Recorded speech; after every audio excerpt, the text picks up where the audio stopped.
என் அன்பு சகோதர சகோதரிகளே, ஆண்டவராகிய இயேசு கிறிஸ்துவின் நாமத்தில் என் அன்பின் வாழ்த்துக்கள். இன்றைய முத்து எனும் இந்த சிறிய தியானத்தில் சிந்தையை குறித்து நம்ம தியானித்து வருகிறோம். எதை சிந்திக்க வேண்டும், எதை மறந்துடக்கூடாது, நம்முடைய சிந்தையிலே கர்த்தருடைய செய்கைகளை சிந்திக்க வேண்டும் என்று நேற்று நம்ம தியானித்தோம். நன்றி உள்ளவர்களாக வாழணும், தேவன் செய்ததை மறந்துடாதீங்க. அருமையான கர்த்தருடைய பிள்ளைகளே, 139 சங்கீதம் 23 வசனம், தேவனே என்னை ஆராய்ந்து என் இருதயத்தை அறிந்து கொள்ளும், என்னை சோதித்து என் சிந்தனைகளை அறிந்து கொள்ளும், என்னுடைய சிந்தையை அறிந்து கொள்ளும் என்று சங்கீதக்காரன் ஜெபிக்கிறார். அருமையான கர்த்தருடைய பிள்ளைகளே, நம்முடைய சிந்தையில் ஒரு நாளும் நம்ம வீணானதை சிந்தித்து தேவன் அருவருக்கிறத சிந்தித்து நம்முடைய பாதையில் தேவன் அனுமதிக்காத பாதையில் நம்ம போயிடக்கூடாது. எனவே தான் நம்முடைய சிந்தையில் கவனமாக இருக்கணும் என்பதை தொடர்ந்து கூட நம்ம தியானித்து வருகிறோம். இந்த நாளில் இன்னொரு சிந்தை நம்ம எல்லாருக்கும் தேவை. மத்தேயு சுவிசேஷத்தின் 16 அதிகாரம் 23 வசனம். மத்தேயு 16:23. அவரோ திரும்பி பேதுருவை பார்த்து, எனக்கு பின்னாக போ சாத்தானே, நீ எனக்கு இடரலாயிருக்கிறாய், தேவனுக்கு ஏற்றவைகளை சிந்தியாமல் மனுஷருக்கு ஏற்றவைகளை சிந்திக்கிறாய். தேவனுக்கு ஏற்றவைகளை சிந்தியாமல், தேவனுக்கு ஏற்றவைகளை. நம்முடைய சிந்தை எப்போதும் தேவனுக்கு ஏற்றதை சிந்திக்கிறதாக இருக்கணும். தேவனுக்கு ஏற்றது. நம்ம சிந்திக்கிற சிந்தையெல்லாம் அப்படி உட்காந்து யோசித்திருக்கோமா? இயேசுவை பேதுரு கூப்பிட்டு, இது உமக்கு நடக்கக்கூடாது அப்படின்னு கடிந்து கொண்டானாம். ஏன்னா கொஞ்ச நேரத்துக்கு முன்னால் தான் இயேசு அவனை பார்த்து சொல்லுகிறார், யோனாவின் குமாரனாகிய சீமோனே, மாம்சமும் ரத்தமும் இதை உனக்கு வெளிப்படுத்தலை, பரலோகத்தில் இருக்கிற பிதா வெளிப்படுத்தினார். நீ பேதுருவாய் இருக்கிறாய், இந்த கல்லின் மேல் என் ஆலயத்தை கட்டுவேன். இப்படியெல்லாம் சொன்னதுக்கப்புறம் பேதுரு கொஞ்சம் பரவாயில்ல, நான் என்ன பேசினாலும் அது பரலோகத்தின் வெளிப்பாடுன்னு நினச்சி இயேசுவை போய் அங்கே கடிந்து கொள்ளுகிறான். அப்போ தான் இயேசு சொல்கிறார், நீ எனக்கு இடரலாக இருக்கிறாய். இயேசு சொல்கிற வார்த்தையை பாருங்கள். அவர் சொல்கிறாரு, நீ தேவனுக்கு ஏற்றவைகளை சிந்தியாமல், தேவனுக்கு ஏற்றவைகளை சிந்தியாமல்.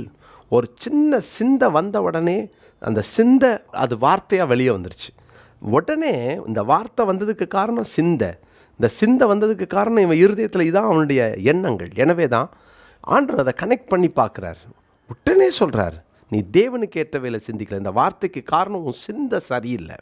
உன் சிந்தை சரியில்லை. சிந்தையில் தேவனுக்கு ஏற்றதை நீ சிந்திக்கலை, நீ மனுஷனுக்கு ஏற்றவைகளை சிந்திக்கிறாய். நம்ம யோசித்து பார்த்துருக்குறோமா? இது தேவனுடைய சிந்தையா, தேவனுக்கு ஏற்ற சிந்தையா, அல்லது மனுஷனுக்கு ஏற்ற சிந்தையா? ஒரு நாளைக்கு எத்தனை சிந்தைகள் ஓடுது நம்முடைய சிந்தை மண்டலங்களில். இதில் எத்தனை யோசித்துருக்குறோம்?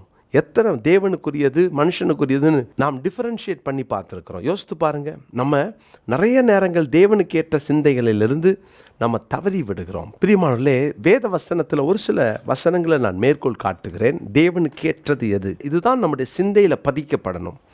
சங்கீதங்களின் புஸ்தகம் 51 சங்கீதம் 17 வசனம், தேவனுக்கேற்கும் பலிகள் நொறுங்குண்ட ஆவிதான், தேவனே நொறுங்குண்டதும் நறுங்குண்டதுமான இருதயத்தை நீர் புறக்கணீர். தேவனுக்கேற்கும் பலிகள் நொறுங்குண்ட ஆவிதான். தேவன் கேட்கறது எல்லாம் நொறுங்குண்ட ஆவி. இதுதான் அவருக்கேற்ற ஒரு பலி, அவருக்கேற்ற பலி.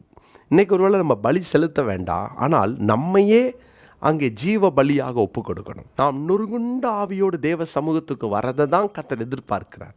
இந்த சிந்தை நமக்கு வேணும். தேவனுக்கு ஏற்ற பலி, தேவனுக்கு ஏற்ற அர்ப்பணிப்பு, தேவனுக்கு ஏற்ற ஒரு வாழ்க்கை வாழ நம்ம ஆண்டவருக்கு முழுமையாக நம்ம கொடுக்கணும். தேவனுக்கேற்கும் பலிகள் நொறுங்குண்ட ஆவிதான். இங்கே சங்கீதக்காரனாகிய தாவீது ஜெபிக்கும் போது தேவனுக்கேற்றது எது என்ற அறிவை அந்த தாவீது பெற்றுக்கொண்டார். இன்னொன்று தேவனுக்கு ஏற்றது என்ன? 2 கொரிந்தியர் 7 அதிகாரத்தில் 10 11 வசனத்தை நான் படிக்கிறேன். 2 கொரிந்தியர் 7 அதிகாரம் 10 மற்றும் 11 வசனங்கள். தேவனுக்கு ஏற்ற துக்கம் பின்பு மனஸ்தாபப்படுகிறதற்கு இடமில்லாமல் ரட்சிப்புக்கு ஏதுவான மனம் திரும்புதலை உண்டாக்குகிறது, லௌகிக துக்கமோ மரணத்தை உண்டாக்குகிறது. இந்த வசனத்தை இன்னைக்கு மனப்பாடம் பண்ணிக்கொள்ளுங்க. தேவனுக்கேற்ற துக்கம். இன்னைக்கு தேவ சமூகத்தில் இன்னைக்கு இது நம்ம துக்கப்படுகிறோம். நிறைய துக்கங்கள் ஒரு நாளைக்கு துவங்கினா தூங்குற வரைக்கும் எவ்வளவு துக்கங்களை போட்டு சிந்திக்கிறீங்க. அப்போ தேவனுக்கேற்ற துக்கமா உலகத்துக்கு ஏற்ற துக்கமானு பாருங்களேன். ஏதோ ஒன்று கேட்டேன் கிடைக்கல, அதுக்காக வர துக்கம். ஆனால் தேவனுக்கு ஏற்ற துக்கம் எப்படிப்பட்டதா? அது மனஸ்தாபப்படுகிறது இடமில்லாமல் ரட்சிப்புக்கு ஏதுவான மனம் திரும்புதலை உண்டாக்குகிறது. அப்படின்னா நம்ம துக்கப்படுறது கூட தேவனுக்கு ஏற்றதான்னு பார்க்கணும். தேவனுக்கு ஏற்றதா? ஐயோ, நான் இன்னும் ஆண்டவரை பிரியப்படுத்தலையே, நான் இந்த விஷயத்தில் ஆண்டவர் துக்கப்படுத்திட்டேனே, இந்த விஷயத்தில் தேவன் சந்தோஷப்பட்டிருக்க மாட்டாரே அப்படின்னு அதை கூட தேவனுக்கு ஏற்ற துக்கம் வந்தால் தான் மனம் திரும்புவோம், ரட்சிக்கப்படுவோம், இன்னும் ஆண்டவரோடு கூட நெருங்கி வாழ்வோம். கர்த்தருடைய பிள்ளைகளே, இன்றைக்கி இந்த 2 கொரிந்தியர் 7:10 உங்களுடைய மனப்பாட பகுதியாக குறித்து கொள்ளுங்க. எனவே தேவனுக்கேற்ற துக்கம், தேவனுக்கேற்ற பலி மாத்திரமல்ல, யோவான் சுவிசேஷம் 6ஆம் அதிகாரம் 28, 29ஆம் வசனங்களில் தேவனுக்கேற்ற கிரியைகள் தேவை. நான் எதை செஞ்சாலும் இது தேவனுக்கேற்றதான்னு பார்க்கணும்.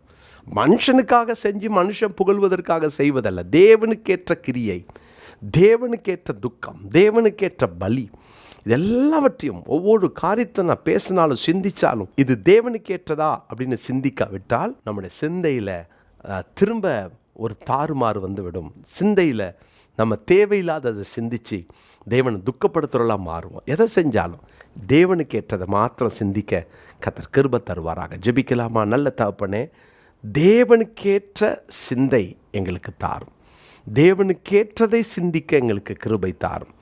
ஆண்டவரே, தேவனுக்கேற்றது எது என்பதை நாங்கள் பலியில் பார்த்தோம். ஆண்டவரே, எங்களுடைய வாழ்க்கையினுடைய ஒவ்வொரு கிரியையிலையும் நாங்கள் தேவனுக்கேற்றதை மாத்திரம் செய்ய இன்றைக்கி வசனத்தின் மூலம் எங்களுக்கு கற்றுக் கொடுத்தீரே. சின்ன காரியத்தை நாங்கள் செய்தாலும் பேசினாலும் இது தேவனுக்கு ஏற்றதா அல்லது மனுஷனுக்கு ஏற்றதா அப்படின்றத சிந்தித்து சரிப்படுத்த ஆண்டவர், எதெல்லாம் உங்களுக்கு ஏற்றது இல்லையோ அதையெல்லாம் அப்புறப்படுத்தவும் எங்களை ஒப்பு கொடுக்கிறோம். ஆண்டவர், தொடர்ந்து இந்த நாளில் எங்களை நடத்தும். உம்முடைய நாமம் மகிமைப்படட்டும். ஏப்ரல் மாதம் முழுவதும் எங்களை நடத்தின தேவனுக்கு ஸ்தோத்திரம். ஆண்டவர், எங்களை தொடர்ந்து கண்மணி போல காத்துக்கொள்ளும். அர்ப்பணிக்கிறோம், தாழ்த்தி உமது கரங்களிலே ஒப்பு கொடுக்கிறோம். இயேசுவின் மூலம் ஜெபிக்கிறோம் நல்ல பிதாவே, ஆமென்.